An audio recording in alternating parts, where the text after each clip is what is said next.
Bonsoir à toutes et à tous, ravi de vous retrouver. Bienvenue dans ce 19h, tout de suite le sommaire.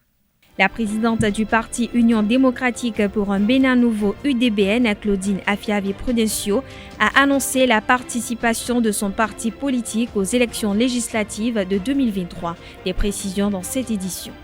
La deuxième édition du Festival international Zogbin s'est tenue ce week-end à Huawei-Diotin dans la commune de Boyiko. Pendant 3 jours au palais du roi d'Akodono, les festivaliers ont fait découvrir au public un pont du patrimoine culturel béninois. Les moments forts de ce festival dans ce 19h. En sport, les écureuils du Bénin ont été battus sur le score étriqué d'1-0 par la Mauritanie le samedi 24 septembre 2022 à Rabat au Maroc. Au lendemain de cette défaite, quelques citoyens béninois font une projection sur le prochain match face au Madagascar.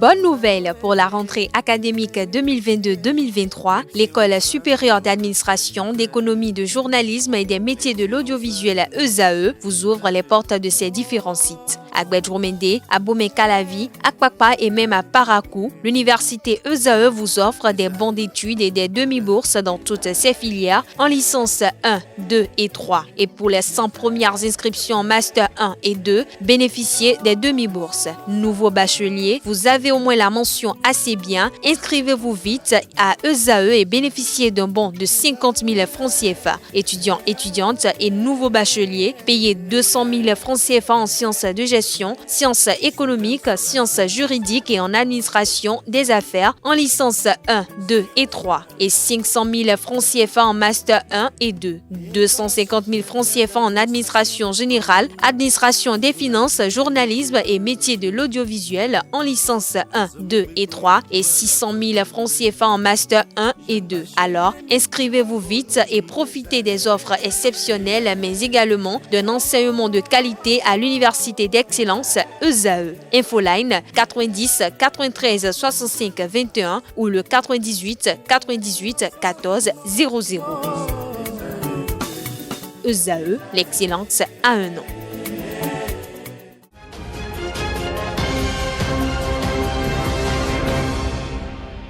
De nouveau, bonsoir, merci de nous préférer pour vous informer. Le parti politique La Nouvelle Alliance a officialisé son adhésion au parti Union progressiste Le Renouveau le samedi 24 septembre 2022. En décidant d'adhérer au parti UP Le Renouveau, les militants du parti LNA ont reçu l'engagement des responsables du parti à œuvrer pour plus de démocratie, de liberté et de liberté sociale. L'adhésion intervient suite à un processus qui a démarré sous la présidence de l'ex-président de l'UP, Bruno Amousso, à en croire Théophile Yaro. Toujours lié à l'actualité relative à la fusion entre les partis politiques La Nouvelle Alliance LNA et le parti Union progressiste Le Renouveau UPR, une de nos équipes de reportage s'est rapprochée de quelques citoyens rencontrés dans la ville de Cotonou afin de recueillir pour vous leurs impressions sur cette actualité. Suivons-les au micro de Quentin Amousso et Francis Farami. Au lendemain de la création du parti LNA de Théophile Yaro, avec son adjoint Laurent Faton, moi j'ai dit que, comme ils ont dit qu'ils sont des centristes, j'ai dit non, ils sont proches de la mouvance. J'ai dit à un de vos confrères, voilà, ça s'est avéré, ils viennent de fusionner. Ceux-là, ils sont déjà en contact avec les mouvanciers. Donc la preuve est que lui-même il a dit qu'ils sont déjà en négociation avec l'ancien président Bruno Amousso. Donc les négociations ont continué avec Maître Joseph Djobenou. Donc moi je pense que ça n'a fait que confirmer ce que je disais avant. Il y a des soirs, il y a une tendance de nous commencer à faire. Il y a même bureau de et nous d'aide. Ceux qui font les allers-retours là, ils ont déjà l'habitude du transhumance. C'est des transhumants. Ils sont là-bas hier, aujourd'hui ils sont ici, demain ils seront encore là-bas, c'est tout ça. L'aventure va se faire sans son adjoint. Donc lui, il a dit que lui ne va pas s'engager là. Et il se désolidarise du groupe. Donc lui, il va continuer son aventure ailleurs. Pour ses convictions et sa base, tout ça là, et pour ses convictions politiques, lui ne peut pas s'engager avec la mouvance. Parlons toujours politique. La présidente du parti politique Union démocratique pour un Bénin nouveau UDBN, Claudine Afiavi-Prudencio, a annoncé la participation de son parti politique aux élections législatives de 2023. Se prononçant sur les démissions enregistrées et la non-effectivité de la fusion avec le bloc républicain BR, Claudine Afiavi-Prudencio a justifié par le fait qu'à la veille de toute élection, tous partis politiques doivent faire la purge et se débarrasser des déchets. À cet effet, elle appelle les militants et militantes de l'UDBN à une remobilisation pour le compte des élections législatives. À l'en croire, l'UDBN participera bel et bien aux élections législatives de janvier 2023. Le trafic aérien a repris à l'aéroport international Cardinal Bernardin Ganti de Cotonou dans la soirée de ce samedi 24 septembre 2022. La dite reprise intervient après la suspension de la grève des contrôleurs aériens de l'Agence pour la sécurité de la navigation aérienne en Afrique et à Madagascar, ASECNA. Après 10 jours de grève, le trafic aérien a donc repris à l'aéroport international Cardinal Bernardin Ganti de Cotonou et dans plusieurs autres pays africains membres de l'organisation. Les contrôleurs aériens de l'ASECNA avaient lancé le vendredi 23 septembre 2022 une grève de 72 heures. Au Bénin et dans plusieurs autres pays africains membres de l'agence, il n'y a pas eu de décollage ni d'atterrissage de vols commerciaux. La fraternité Yorkwe de Sokome dans le village de Ganvié a fait don de kits scolaires aux meilleurs élèves du complexe scolaire Ganvié 1 le samedi 24 septembre 2022. Cette action salvatrice à sa troisième édition vient promouvoir l'excellence des fils et filles de Sokome. Reportage Aneldo.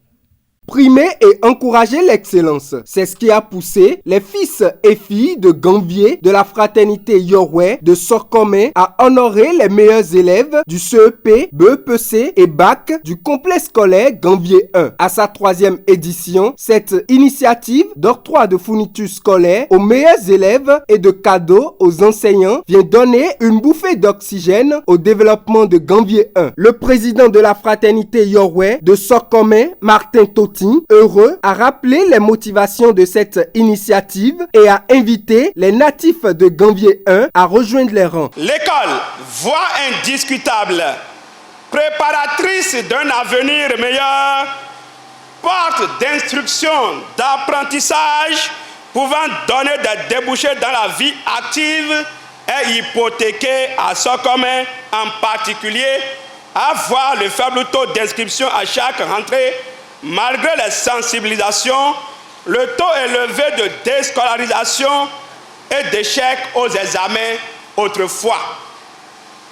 Saisi d'une fièvre émotionnelle et ne voulant pas assister à une relève non préparée, la fraternité Yorkwe de Sokome, réunie en son sein, a décidé de promouvoir l'éducation par ce geste de donation de kits scolaires aux lauréats des 3 premiers examens.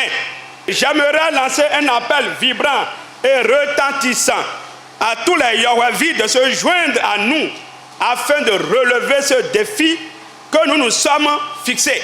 Dans cette ferveur et moment festif, le chef d'arrondissement de Ganvié 1, Janvier Dossou, Avossetien, a remercié les donateurs pour les multiples actions menées depuis quelques années. Grande est ma joie ce matin de prendre la parole pour parler, remercier le groupe Fraternité Yorkwe pour tout ce qu'ils sont en train de faire depuis quelques années pour l'épanouissement, pour la formation, pour l'éducation de leurs jeunes frères. Nous sommes très contents du travail que vous faites. Nous prions éternellement le Tout-Puissant pour qu'il puisse vous donner tout ce dont vous aurez besoin pour continuer à faire ce travail de qualité pour le bonheur de la population de Ganvié. Dans ce même exercice, la directrice du complexe scolaire de Ganvié 1 groupe C, Marie-Josée Lontchedi Anator, représentante des enseignants, n'a pas caché sa joie. Merci à ceux qui sont les piliers, les initiateurs de ce mouvement. Parce que ce mouvement est un mouvement qui motive les enfants à mieux travailler. Et si les enfants ont la motivation de mieux travailler, nous-mêmes, en tant qu'enseignants, nous sommes motivés à mieux faire. Et pour cela, je vous dis encore une fois, merci. Je dis un grand bravo à M. Toti, qui n'a pas ménagé ses efforts pour que ce mouvement puisse voir jour. Et je pense qu'il n'est pas seul. Il est accompagné des 10 fils de Sokome.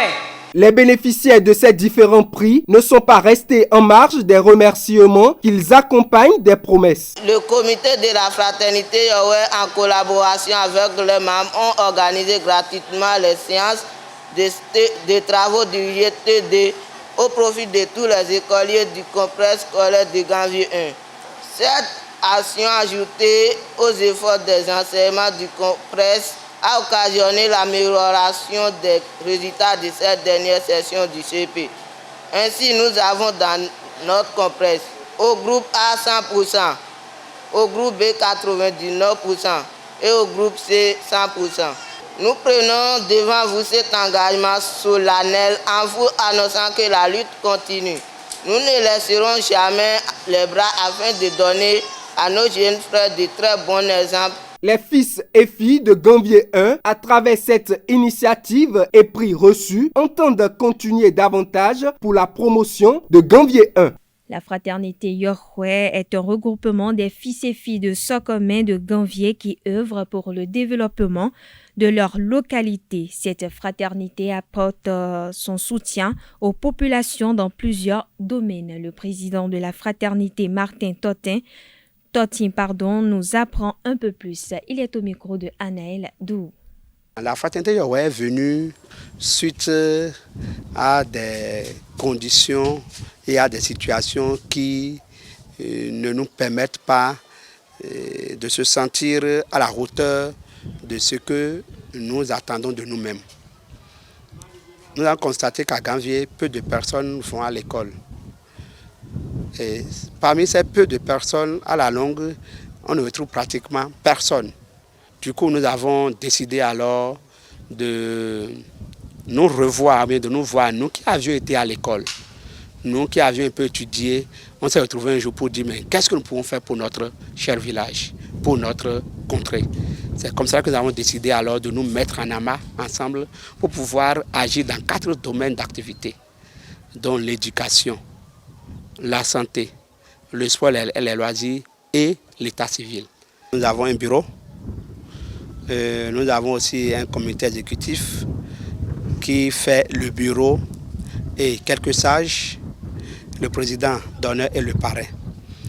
Et je peux dire que ce sont ces 2 entités qui gèrent la fraternité Yahweh.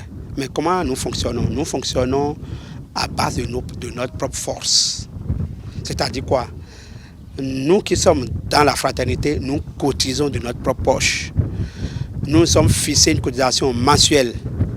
Et si tu veux être avec nous, avant d'adhérer à la fraternité, même si on dit nous sommes des frères, vous payez d'abord un montant pour être membre adhérent. Tant que vous ne payez pas ce montant, nous ne vous prenons pas.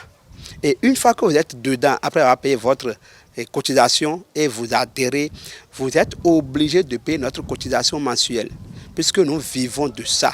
À quoi à long terme, mon ambition à moi en tant que président, c'est d'abord de faire enregistrer la fraternité Yahweh pour que ça soit un groupe officiel reconnu par l'État. Secondairement, c'est de continuer ces activités, les pérenniser ou bien les perpétuer afin que ces activités-là ne disparaissent point. Je demande à avoir la force parce qu'aujourd'hui nous sommes à 50 élèves. Pourquoi ne pas aller à 100, à 200 et plus? Puisque ce n'est pas que ces 50 élèves-là qui sont les meilleurs. Ce n'est pas que ces 50 qui sont admis pour des examens. Mais c'est parce que nous n'avons pas la capacité financière de dire maintenant que tous ceux qui sont admis, nous allons les primer. Vous voyez, là, on les soutenir. Donc nous faisons avec nos mêmes moyens et nous arrivons à soutenir ces 50 dont j'ai parlé. Si je peux, mais si nous pouvons avoir la force, c'est d'élargir non seulement à Sokome, non seulement à Ganvié 1, non seulement à Ganvié 2, mais de lancer notre contribution à toute la commune de Soava. L'Association des journalistes culturels du Bénin a procédé à l'élection d'un nouveau bureau composé de 7 membres. C'était le vendredi 25 septembre 2022 lors d'une assemblée générale à la Maison des médias Thomas Meyansan de Cotonou. Armand Freitas Videgla succède ainsi à Fortuné Sosa à la tête de l'Association des journalistes culturels du Bénin. Le compte-rendu de la cérémonie avec Carles Kitomé. À peine élu à la tête de l'Association des journalistes culturels du Bénin AJCB, le nouveau président Armand Freitas Videgla se réjouit de la composition de l'équipe qui va l'accompagner dans l'accomplissement de sa mission. C'est avec un réel plaisir que je prends les rênes de notre association commune. Cette association que nous ont léguée nos aînés.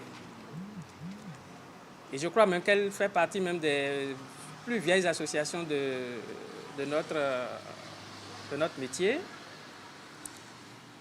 Et c'est aussi avec un réel plaisir que je prends les commandes des mains de M. Fortuné Sosa, qui a beaucoup œuvré pour le rayonnement de notre association. Et je prends l'engagement ici de poursuivre et de travailler au rayonnement de notre association, de travailler davantage et de coopérer avec les associations sœurs pour qu'on puisse mieux faire les choses. Et je le dis comme ça. Je crois que je suis avec un bureau composé d'hommes et de femmes capables de faire de bonnes choses. Et la première chose sur laquelle nous devons compter, c'est le capital humain. Et je crois que je suis comblé d'être avec nos chers confrères, nos chers consoeurs. Le président Videgla prend la mesure des défis à relever dans l'immédiat pour redorer le blason de l'Association des journalistes culturels du Bénin. Ce que je demande, c'est que nous devons commencer par travailler tout de suite parce qu'il y a rapidement un préalable, c'est de nous conformer aux nouvelles exigences légales de notre pays. Je crois qu'on va le faire d'ici la fin du mois. Et puis après, nous allons essayer de faire un programme, de décliner un programme pour notre association et pour que nos jeunes confrères puissent savoir qu'il y a une association parmi tant d'autres dans le secteur de la culture, surtout au niveau des médias. Et je prends le ferme engagement ici de tisser la nouvelle corde et au bout de l'ancienne qui tient encore, et qui tient encore même si il y a certains qui ont trouvé déjà de nouvelles voies par les médias. Et je crois que nous allons faire quelque chose de bien avec le soutien de tout le monde. Et je compte sur tout un chacun de nous ici. Je compte sur nos confrères qui ne sont pas là, malheureusement, peut-être à cause des occupations diverses. Et je crois que nous allons faire de grandes choses pour la culture de notre pays. C'est parti pour un nouveau mandat de 3 ans pour l'Association des journalistes culturels du Bénin. Vivement qu'il ne se rallonge pas comme les précédents mandats. Seuls les membres à jour de leur engagement ont pris part à cette assemblée générale qui intervient une décennie après l'installation du bureau sortant. La Cour africaine des droits de l'homme et des peuples, CADHP, a radié la plainte formulée il y a quelques années par l'ancien président du Bénin, Thomas Boniayi, contre son pays. Ceci par une ordonnance du 22 septembre 2022. Cette radiation est intervenue suite au mémo déposé par le plaignant le 22 juin 2022 pour renoncer à la plainte. Quelques citoyens rencontrés dans la ville de Cotonou ont commenté cette actualité. Ils sont au micro de Quentin Amoussou et Francis Farami. Je dis merci au président Yahi Boni. C'est un monsieur qui ne veut jamais du mal pour son pays. Et la chose s'est passée est passée. C'était un événement malheureux, non voulu, un événement non voulu par quiconque de ce pays. Comme c'est arrivé, Dieu sait comment il fait ces choses. C'est arrivé, nous allons accepter. Et il a pris ça à bras le corps pour aller annuler cette plainte-là. Je le remercie. Et j'invite tous les futurs présidents à voir cet acte-là pour que prochainement, qu'on n'ait plus ce genre de choses. Qu'on n'ait plus ce genre de choses. Ça ne nous amènera nulle part. Le président Yahi Boni, dit fils Nagor, que je respecte beaucoup, a montré qu'il a l'ADN pur du sang béninois authentique qui circule dans ses veines. Garder quelqu'un pendant 52 jours, c'est comme le mettre en prison.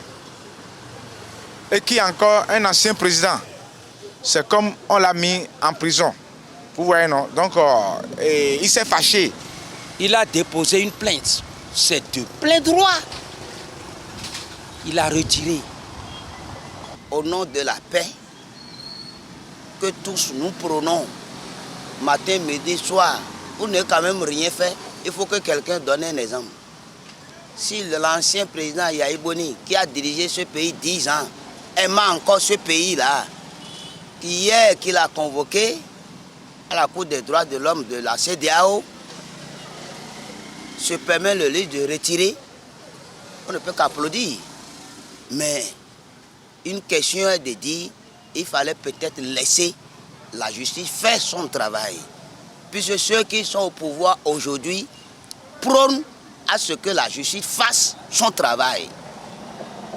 Mais voilà quelqu'un qui est épris de la paix et qui aime encore son peuple et croyant qu'en voulant faire ce jeu, ça va créer des problèmes pour son État qu'il a eu à diriger, dont il est fils. Donc il retire la plainte. Nous on peut lui dire chapeau parce que voilà quelqu'un qui aime son pays. Respecte son pays, respecte le peuple béninois, aime le peuple béninois et veut la paix pour ce pays. Il est allé se plaindre quelque part, mais il a encore vu juste, étant béninois, il a encore vu juste d'annuler ça pour ramener là-bas la terre, pour qu'il y ait la paix. Vraiment, c'est un geste louable, très très louable. Je le remercie beaucoup. Peu importe les commentaires des autres, je dirais, voilà quelqu'un qui a voulu l'unité de son pays et a voulu à ce que l'état de son pays soit tranquille. Voilà pourquoi il a fait. Nous allons l'acclamer, nous allons dire merci, monsieur le président, l'ancien président Yahi Boni.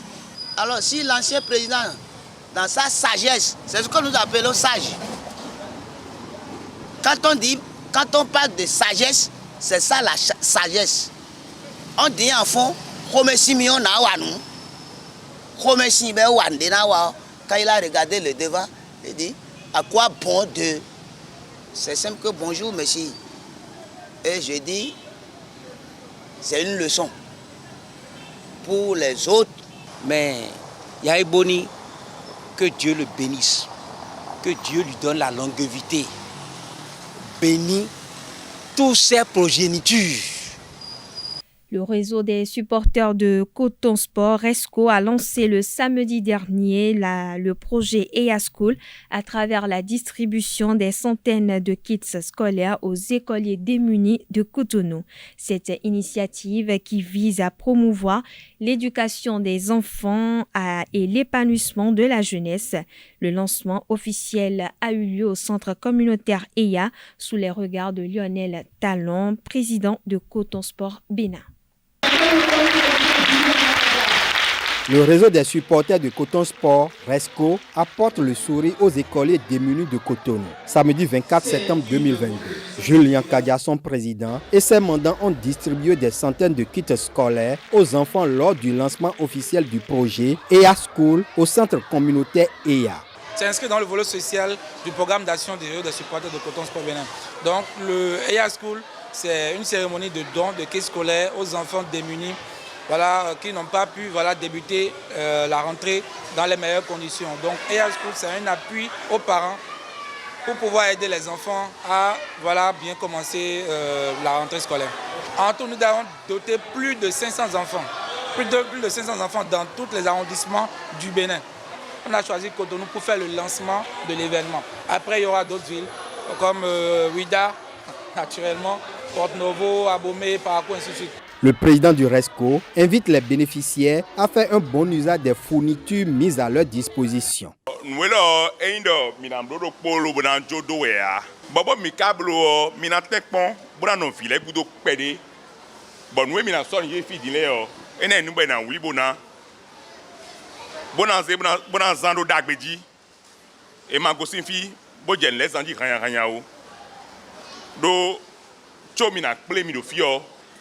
mais keke ouais te pon nous mon coton cho mi tient mi dele le bodo que mi nya no poka mi bonu mini blo donc l'idée mi venu mi bon les dessous ni venu mi bon mini wuli bona. Au-delà de la distribution des kits scolaires, le projet EA School va œuvrer de façon générale à l'épanouissement de la jeunesse béninoise. Le RESCO est en train d'annoncer les couleurs qu'on ne va pas seulement travailler pour le sport, pas seulement pour le football, pas seulement pour le basketball, mais aussi dans le social, dans les divertissements, dans le développement de la jeunesse. Le président du Coton Sport Bénin loue l'initiative du réseau des supporters et exhorte les enfants à l'excellence. Et je vais remercier d'abord le président Jules parce que sans lui, on n'aurait pas cet événement. Vous aurez ces beaux kits scolaires pour que vous soyez tous premiers de votre classe cette année. Donc même si vous êtes dans la même classe, la fois tous les deux premiers ex-aequo, vous me promettez ça? L'avenir du Bénin, c'est vous. Demain, ceux qui seront des avocats, des médecins, c'est vous. Donc je veux savoir, qui c'est qui va être médecin parmi vous? Personne? Qui va être pompier? Qui va être président de la République?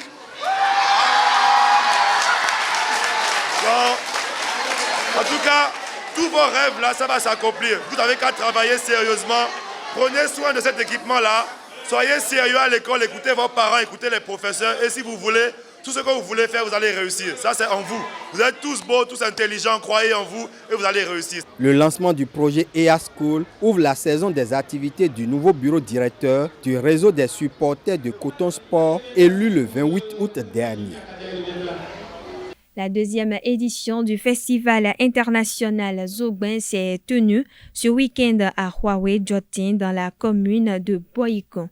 Pendant 3 jours au palais du roi Dako Donou, les festivaliers ont fait découvrir au public un pan du patrimoine culturel immatériel béninois sous le thème culture béninoise, mystère, mythes et réalité. Revivez les moments forts de ce festival avec Setondé Larios Adjagweno.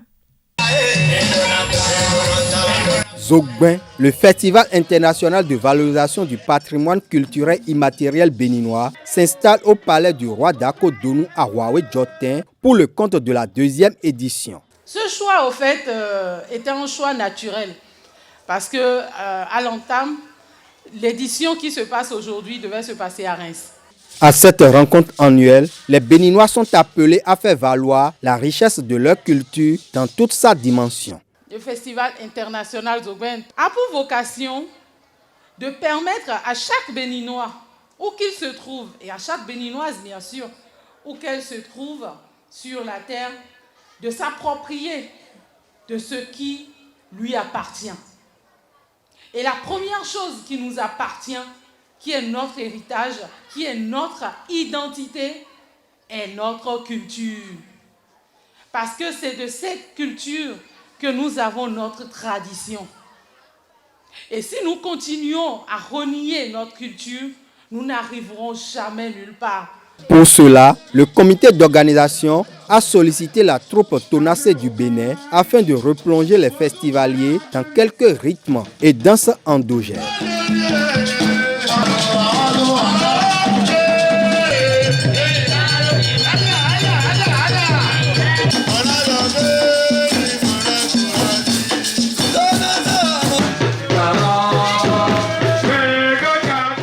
À leur côté, le masque sacré Sangbeto est venu d'Alada pour une partie de démonstration.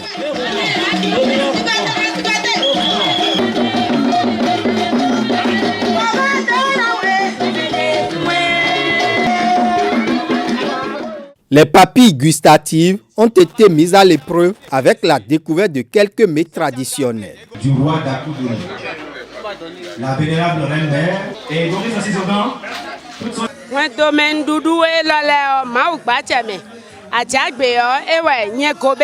De toutes les spécialités endogènes présentées, j'ai beaucoup aimé Adjagbe, celle préparée à base de feuilles d'haricots. Surtout que je suis jumelle. Regardez comment je savoure.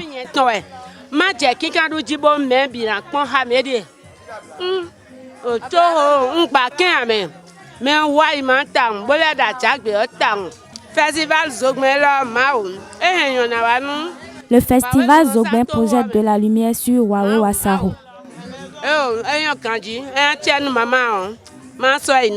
Des prêtres ont entretenu le public sur l'importance du phare dans la vie d'une personne. Le roi Dako Donou Pogbe-Mambou, chef des lieux, a béni l'initiative. Oui, c'est ça. Dako lo asiwa Dako to si comment be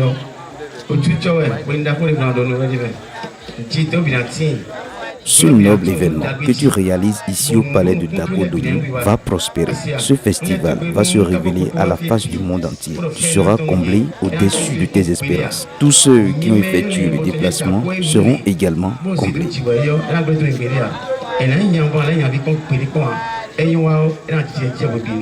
Patrice Talon, le chef d'État béninois, des hommes politiques et des acteurs culturels ont été distingués au cours de cette deuxième édition du festival Zogben.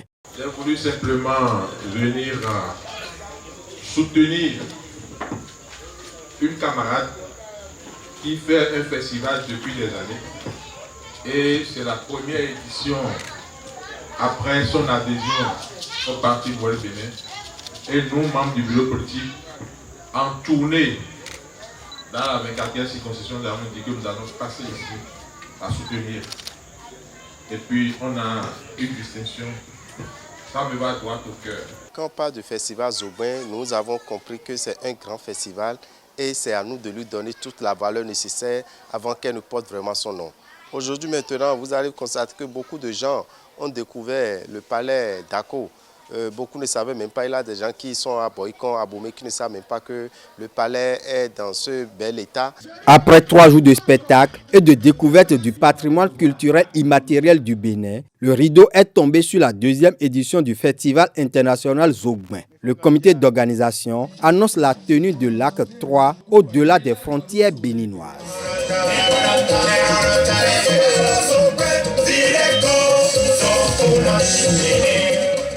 On parle sport à présent. Les écureuils du Bénin ont été battus sur le score étriqué de 1-0 par la Mauritanie le samedi 24 septembre 2022 à Rabat au Maroc. Au lendemain de cette défaite, Colomba Oussou a recueilli le commentaire de quelques citoyens sur la prestation de l'équipe et font une projection sur le match de demain face au Madagascar. Le Bénin a été battu par la Mauritanie. Ce n'est pas un souhait. On aurait dû souhaiter que ce soit les guépards ou les écureuils du Bénin qui remportent ce match-là. Mais un match, c'est un match. Dans un match, il y a toujours un gagnant, il y a toujours un perdant. Avant là, on n'a pas l'habitude de jouer les matchs FIFA, les journées FIFA. C'est maintenant qu'on a l'habitude de jouer, c'est quelque chose qui est bien. Même s'ils ont perdu, l'essentiel est qu'ils sont sortis, ils ont joué comme toutes les nations africaines, les journées FIFA. Notre équipe nationale est à revoir. sur tout le plan, avec tous les joueurs qu'il faut. Il faut revoir tout. Ce n'est pas possible que les joueurs se moquent du peuple. La fois où ils ont été battus, vous avez vu ce qui s'est passé avec les supporters? Est-ce que c'est ça que vous voulez qu'on ait chaque fois? Non.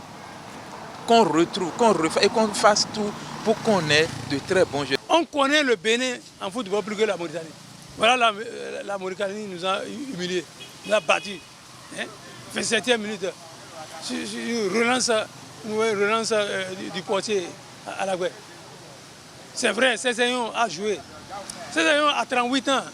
Il n'est plus Césaillon d'avant. Il ne peut pas. D'abord, il était sans club, mais il n'a pas encore retrouvé son rythme. Les écureuils ou les guépards d'aujourd'hui, s'ils mettent le paquet, ils peuvent gagner les matchs. On a des bons joueurs, il faut avoir l'espoir, il faut les croire, il faut les soutenir. Il faut que surtout l'équipe renforce l'unité nationale au sein de l'équipe. Le match contre Madagascar, ça ne va pas se ressembler à ces matchs-là. Parce qu'on se connaît. Avec les Malgaches, on peut faire match nul ou par hasard gagner. L'équipe malgache n'est pas une petite équipe. D'abord, les gars sont debout, ils reflètent quand même des joueurs. Avec le Bénin, vu tout ce que nous sommes en train, comment dirais-je, de subir là, ce n'est pas ce qu'ils battent le Madagascar. Non, arrêtons. Notre football a régressé. Et ça continue de régresser. Moi, je ne sais même pas qu'est-ce qu'ils vont faire. Qu'est-ce qu'ils peuvent faire. L'État doit travailler avec les entraîneurs nationaux. Et ces entraîneurs vont réorganiser la chose à la base. Le football à la base. Commencer avec les écoles primaires, dans les quartiers. On a des joueurs, ou bien dans les écoles de foot. Ils doivent revoir tout. Une petite Mauritanie. Et puis, ce que moi je dis, si vous comptez sur le Guirguit, vous devez travailler d'abord avant que le Guirguit ne vous accompagne. Si c'est sur le Guirguit, vous vous trompez. Voilà, chers internautes, ainsi prend fin cette édition. Merci pour votre attention. Merci pour l'attention accordée à ce programme. Excellente soirée à toutes et à tous.